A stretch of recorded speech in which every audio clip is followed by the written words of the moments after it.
Bonjour tout le monde, je pense que vous allez bien. Moi aussi ça va, Dieu fait grâce. Nangolo na ende biso nyonso tozo vivre na makasi ya Nzambe nde na telemi liboso na bino lelo encore pour que na ya to lamba na bino ensemble ndeka to lamba ndeka bobakisela nga ba idée wana et ça la nga bien. Lelo vraiment na émission na biso ya makusa ba congolais na eli bino repas spécial, repas moko recherché o bat baluka kolia ngo ebele bana ba difficulté ya olamba ngo ba mituna ka balamba ke ngo ndenge ni basala ki ndenge nini. Bamsu balia yango kana bandaka batu ye moko akokaka vraiment kolamba ngo te mais nga lelo na émission na biso ya makusa ba congolais na ekolakisa bino vraiment nde balamba ngo kitoko gu olie bapaya baina ndako balie basepeli yo moko pe osepeli na émission na biso ya lelo ya makusa ba congolais na ye kolakisa bino nde balamba ka mayebo. Je pense que biso so toyebi mayebo ezani mayebo en fait ezalaka mike. Ezala mikie parce que déjà on a tiango déjà na mayibo ezala mikie so tiango na kati ya mayibo nde evimbi ekomi boy mayibo langa na tiaki yango na mai depuis 10 heures siko na olamba ngo na koka kolamba ngo pe na 17 heures na koka kolamba ngo pe na 15 heures mais comme heure nga na za poser na lamba ngo na pourquoi yango na ye ko lamba ngo na pourquoi pour comprendre que mayibo ekomi na na temps au kolambango et fongwamba ke komi munene boy naza désolé parce que na bosani otike la bino ya mukindenge zala mukie pour que ekoma boy mai bozala mike après so tiango na mai e vimbaka ekomi minene boy to kokata katango mutu na mutu et dépendant na mutu ndenga lingi mai bona ezala so mutu sako linga ezala mike mutu so akolinga ezala minene ako divisé en deux parties, ako divisé en trois parties. Pour maïbona biso ezala bien, nous en posa ya mbisa kokauka. Et après, oko lambango pena makayab, oko lambango pena mbinzo, oko lambango pena na kosa ba ebele ba ebi pe kosa oko lambango pena na mbinzo menga na olamba ngo kaka la mbisa kokauka. Après pour maïbo la biso kitoko maïbo balamba ngo lokwa fumbwa dans ana posa ya pâte d'arachide mwamba surtout dans ana posa ya mwamba dans ana posa ya bicarbonate o eza base ya maïbo pour maïbo eza so lia ngo na mnoko la crotte so tie bicarbonate dans ana posa ya tomate nous en posa ya oignon, nous en posa ya poireau, nous en posa ya poireau, nous en posa ya ail, nous en posa céleri, nous en posa ya jumbo, nous en posa ya muscade. Babiloko na kande to lamba fumbwa ndenge pe to lamba mayebo pour que mayebo na fumbwa différence ezaka ke fumbwa eza makasa mayebo eza na forme oyo. To découvrir bisonyo ensemble nde na olamba mayibo nanga ndenge ebima kitoko atana komona après na mayibo nanga na zana posa ya huile na tango huile to ko découvrir ensemble nde na olamba mayibo nanga à suivre pona bayebite elo mususu naza ko insister na mayibo eza elo moko ezalaka na mabele makasi nde linga marabongo mukie bongo ezalaka na mabele na kati bombani soki otango na mai epanzani boye ba mayebo ba mabele ezalaka na ba coin ya mayebo oyo omona ba mabele ezala donc mayebo basokola ngo 3 ou 4 fois nde na osokola ngo boye mwende na osokola ngo na osimba na oyoka sike mayebo langa ezana mabele. Ndeka na loba so ozolamba foko zwa temps ya temps na yo ozala poser olamba calmement ozolamba biloko po ebima bien yo moko nanu po na santé na yo ebima bien olia po mayebo so sokoli yango bien te so tafu nango oyoka ngo vraiment na mabele okoyoka vraiment na mabele mwende na osokola ngo na oyoka mabele na passer na mai na tie kaka bongo so ya mukie opasi neza bena opasa ngo 3 fois avant na bando kata ngo mike ndenge nga mona lingi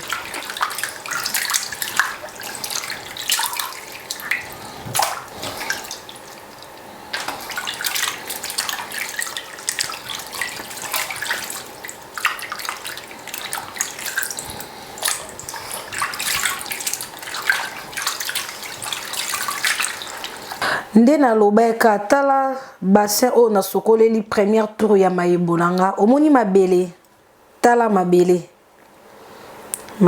na kati o nyonso mabele vraiment ya mboka vraiment mabele ya jaune vraiment mabele siko ya boye soki o tire attention te ozwi yango kaka na première mai o tie na nzungu olambi omoni dega esa na mino ya bato donc o nyonso ozomona oyo mabele na tie mayebo nanga na deuxième mai na opase po na troisième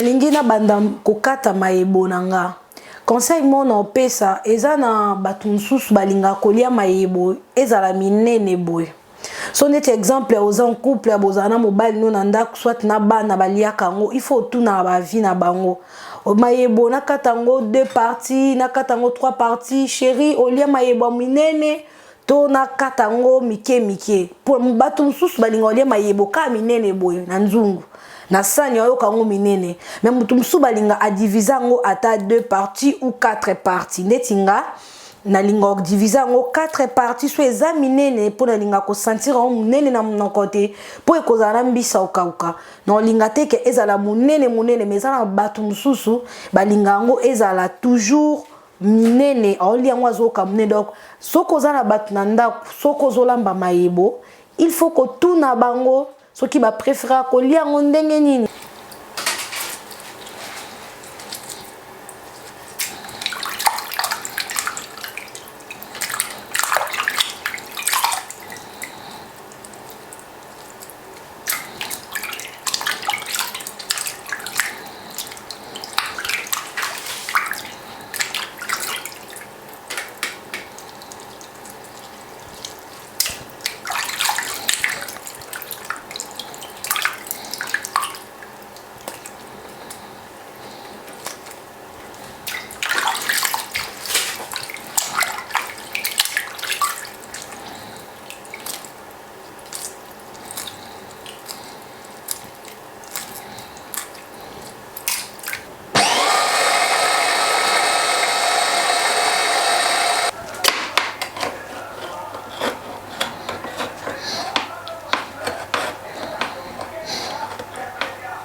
Eka na ute koloba mayebo nanga na sokoli yango 4 fois parce que ezalaki vraiment na mabele belé na passango 4 fois moyen na tia nyonso ezalaki te po na temps na passango vraiment 4 fois deuxième fois ezalaki na mabele troisième fois et diminué quatrième fois et sili nyonso moi na kati mayebo nanga na ndenge o biso na bato baza pa nanga nde tolingaka kolia mayebo makati mayebo nanga na tiango na nzungu propre na tie na moto ndeka na lobaki mayebo balamba ngo ka lokwa fumbwa kuba épice msuto tiaka après mais mayebo comme ezaboye na tia biloko langa tout na kati à part huile o ba biloko langa na mixer awa na mixer oignon ail céleri poireau na gingembre mukeka ndenga na zangisa gingembre te na bilo nanga na tomate mbuma yango nde na mixer et après na mayebo nanga na otia tomate na otia pe tomate ali nzanza et dépendre na ndenge mutu alingaka mutu msoko la baka na tomate mbuma menga na tia tomate ali nzanza pa nyonso boye na otia juste mukie pour que esa la jar na biloko nanga quoi après na otia jimbo ya crevette po na linga guana ya crevette eza na kati ya mayebo nanga et puis na otia na ndambo ya jimbo ya poulet to découvrir ensemble biso nyonso ndenge na ko sa ba biloko na ngai bosono na banda na biloko na nga na mixer na otia ngo nyonso na otia biloko na nga nyonso na mixer na tia ngo na kati ya mayebo nanga. Après na zui bicarbonate attention kotia bicarbonate ebele te zo dépendre na quantité ya mayebo na o ndeti nga boye tant tolamba déjà toyebi déjà na zui cuillère ya bicarbonate na tie eleka te poso eleke kolembisa ekolekisa belembisa nini o mayebo makasi ozata na moya olia yango te ekoma poto comme cuillère na nga eza mukie na tie moko na ndambo na maebo na ngai. Après nazwi ba cube na ngai ya crevette. Nazwi ba cube na nga crevette natie. Natie yango 2. Natie yango 2. Natie ba cube na nga ya crevette. Après nazwa tomate na nga inde na lobaki natia na nga mingi te. Natia yango nyonso te, natia juste un peu. Et ça la rouge te. Na pesa conseil to linga te kolambara trop ba biloko rouge. Et ça la nango biloko kitoko te. Parce que ba tomate mususu ezala ebeli bien te e komisi yango ngai. E bimisi yango bien te. Nazwi mbisa okauka nanga. Natie likolo ya maebo nanga. Natie na maebo nanga.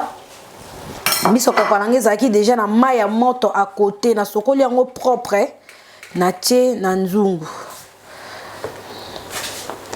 Après nazwa lisusu cuillère ya kibe ya poulet natie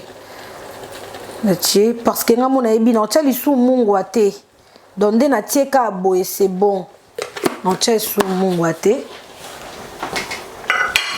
Après nazwa pâte d'arachide.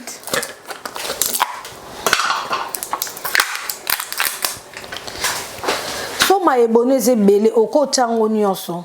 So maebono ezande chinge ezabo na kota ngo nyonso te poso pe pâte d'arachide eleke belé na biloko ngo ebebi. Omona ngo koma ka nguba na maebo kutu eyebana te. Donc nguba na bicarbonate et le karaté pour que soki leki omona no so bicarbonate de leki nini ebebi. Maebo ebebi. Natie pâte d'arachide nanga na biloko na ngai. Après natia huile te po na ipsinde to ese bino na émission ya oya fumbwa. So na otoki otie nguba mbala moko ezika ka biloko ebelaka te. Biloko ebelaka te so otie huile mbala moko. Donc huile na tiango après tant biloko tout est sangana et sali période quoi elinge bela sima nazui nini pat nazui huile nanga natie après natiki yango kande na lamba fumbwa. Donc pour na lamba maebo eza nango ka idée ya nini natali mai nanga eza mwa mukie na baksa ndambu pour que ebela vraiment bien. Natie mai nangai. Après non zipango non tikango sko etoka kande to tika fumbwa. Non tikango etoka. Après to ya otia huile après beli nango. Donc on a zipi yango na tikango etoka na tie moto nanga na 7 pour que nzungu o ezik sara biloko na bando ya otala ngo de temps en temps. Pour que biloko nange zika tena lobeka na émission fumbwa so biloko eziki ebebi sara goût. Donc tango olamba foza la rawana pour que biloko no ebima bien.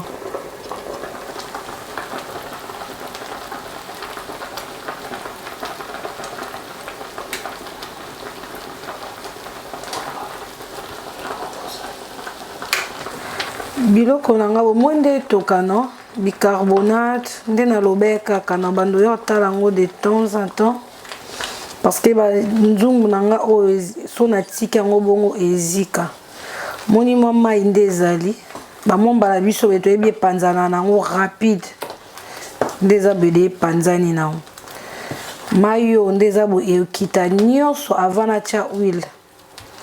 Bamoni bicarbonate na tia kindenge ezui ebele vraiment te mais ezui na ndenge o esengela ki ezwa na kacha bilo na ngai. Mona biloko rouge te vraiment mais moi genre quoi etela te sondeni.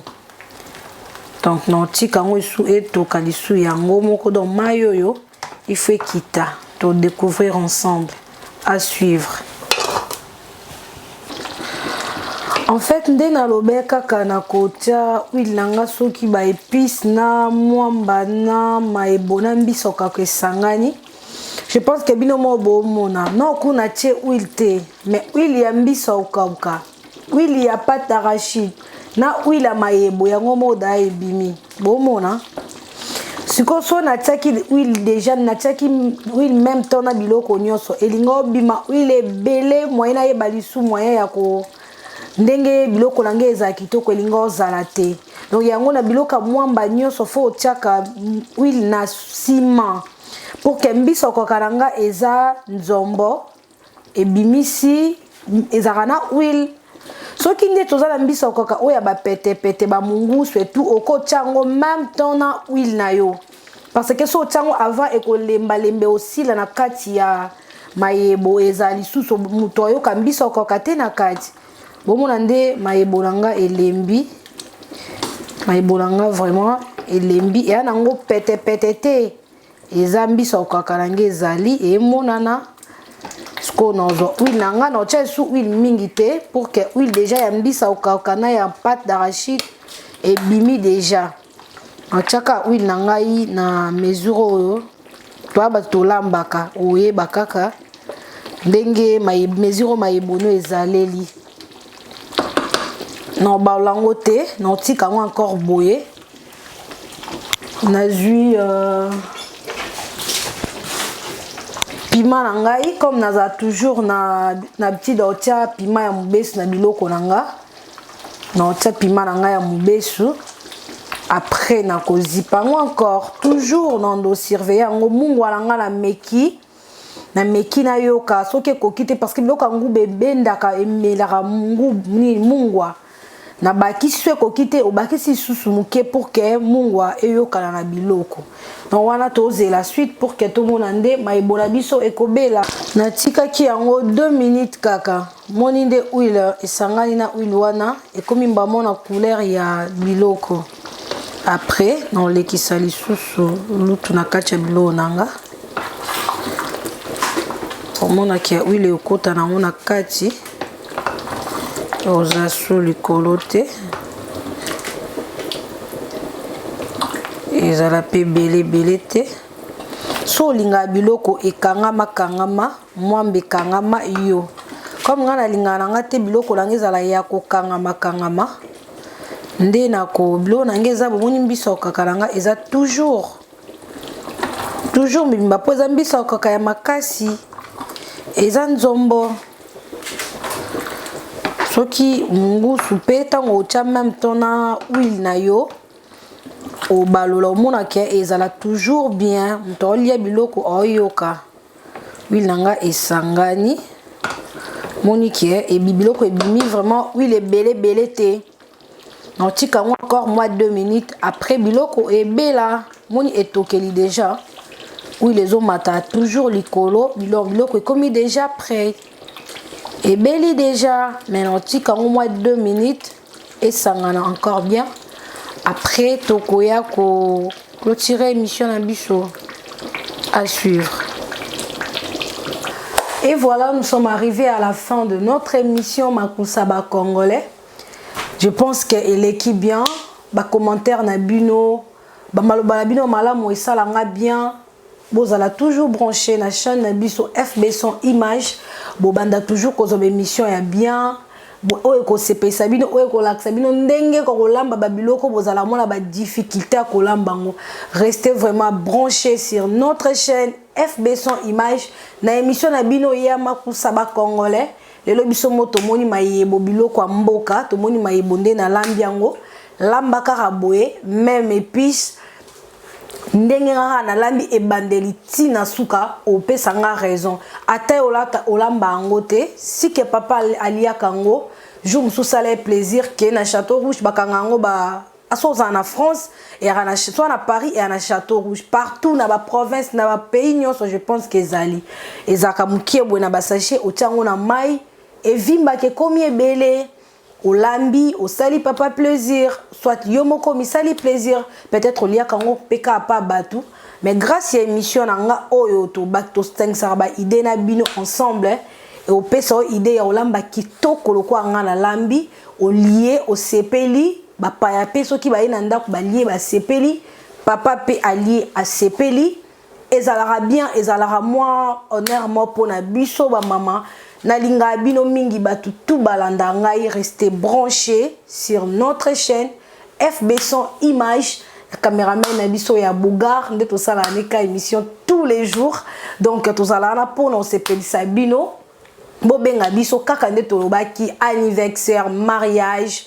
Tozana nyonso o esala ke fête ezala bien, musique, caméra, biloko tout bino mo bomona kana pib, nyonso ezala na pib wana. Mutu mo atunenga Joseline atuninga iser na ngabi nyonso botiaka na pib wana na pona ba fête bozala na ngabi oui. Nyonso bomona na pib wana tozana ngo sozala poso louer biso pona fête na bino, service traiteur. Ozala décider to selo fête ya bien, anniversaire ya bien, nyonso ya bien, ba invité ba ye bazongi ba lié bien, ba bini bien, ba moni décoration bien, ba sepeli. Restez branchés na linga bino mingi. Au revoir.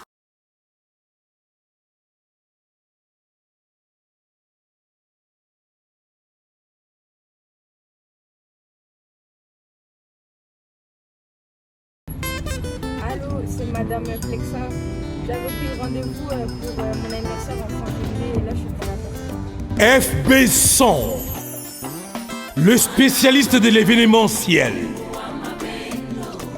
Pour tous vos événements de qualité par des professionnels. Prenez place, Madame Flexa. Pressez-vous chez FB100. Location de matériel de sonorisation avec DJ, équipement projection de lumière, feux d'artifice, fumée lourde, rideau LED, proposition des gâteaux d'anniversaire avec chariot magnifique, service traiteur, piste de danse, pression des cartes d'invitation, fonds pour photos professionnelles, une seule adresse, FB100, au numéro 35, boulevard Anatole France, 93 200 à Saint-Denis, 9-3. Pour les reportages, photos, vidéos, des caméramens spécialistes, des professionnels. FB100.